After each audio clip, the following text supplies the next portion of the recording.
Hello, fellow YouTubers. Wow.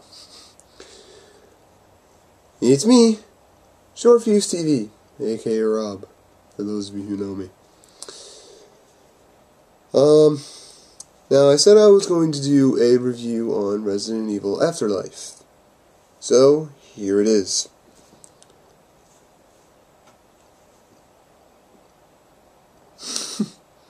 Spacing, sorry. Basically, my overall opinion on it, it was a good movie. I definitely wasn't expecting it to be good. Despite the 3D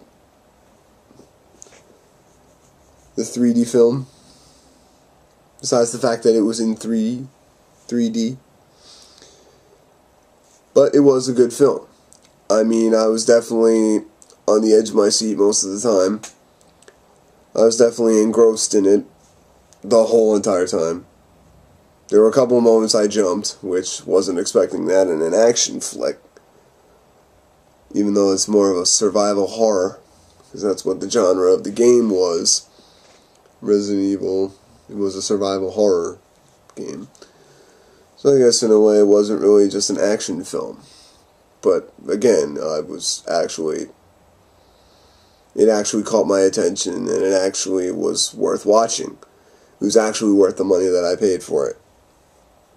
Now, I would try to say what the plot is without giving anything away, but I'm not that good at that. Plus, I don't know how many of you have actually seen the other Resident Evil films, so you're probably not going to understand much of it anyway. But I will try to do my best to either not give too much away and try to make sense of it for those of you who haven't seen the other ones. From what I remember, keep in mind it was 2 days ago that I watched it. The main character of the films, who was specifically created for the films, whose name is Alice, she is basically, the movie starts out with her trying to take down Umbrella, or basically destroying Umbrella. The Umbrella Corporation, which are the bad guys, basically. And, the main bad guy in the film is Albert Wesker, who's basically in the video games was a very important character, and I love that they made him the main guy. Also in the film, they took, for those of you who have actually played the games, they took elements from Resident Evil 5 and put them in there, but they didn't really exactly correlate it with the storyline of the game itself, but they were trying to make a movie, not base it completely off the game. But I love the inclusion of Chris Redfield. I mean, Wentworth Miller played him perfect. Like, just the way he was meant to be portrayed. And, they, of course, brought back Ali Larter as Claire Redfield. And she was awesome, too. I mean, I'm a big Ali Larter fan. Seen her in almost everything she's been in. Mila Jovovich goes without saying. Lead character, kicks ass throughout the entire movie. And, they had some of these new guys in there that, some of them I didn't know who they were, but whoever they were, they played their roles good. They were just like basic, like, I guess you could say they were extras, but with lines. With more lines than a normal extra would have.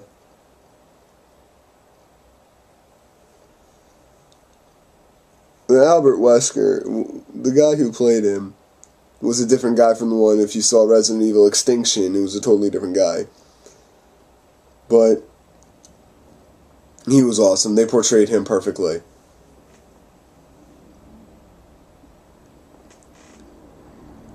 what I didn't get was, what I didn't get about that they had the T-virus was that it was like making the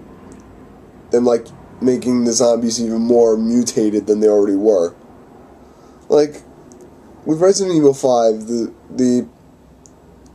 I guess the big thing in that was the Granados, which were these, like, microscopic life forms that basically took control of the host's body, thus turning them into zombies, but they had some semblance of intelligence. Basically, what they were doing with the movie Resident Evil Afterlife was they were making the zombies like they had Granados in there, but it was the T-virus just evolving, apparently. I don't know how a virus can evolve, but I guess it's the same thing. But I'm not very good with that stuff, so. But, I guess,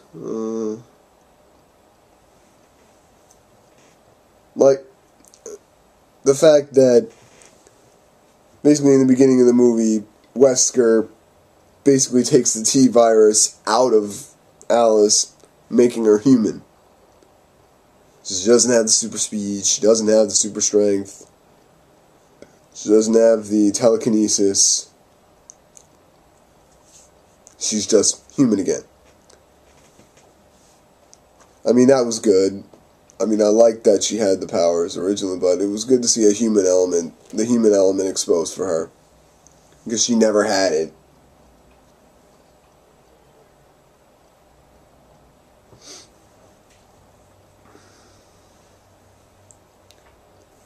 But, like I said, above all, I would say it was a good movie. I wouldn't say it was awesome. There were probably some things that should have been changed. I don't remember what they were. But above all, it was worth the money I paid.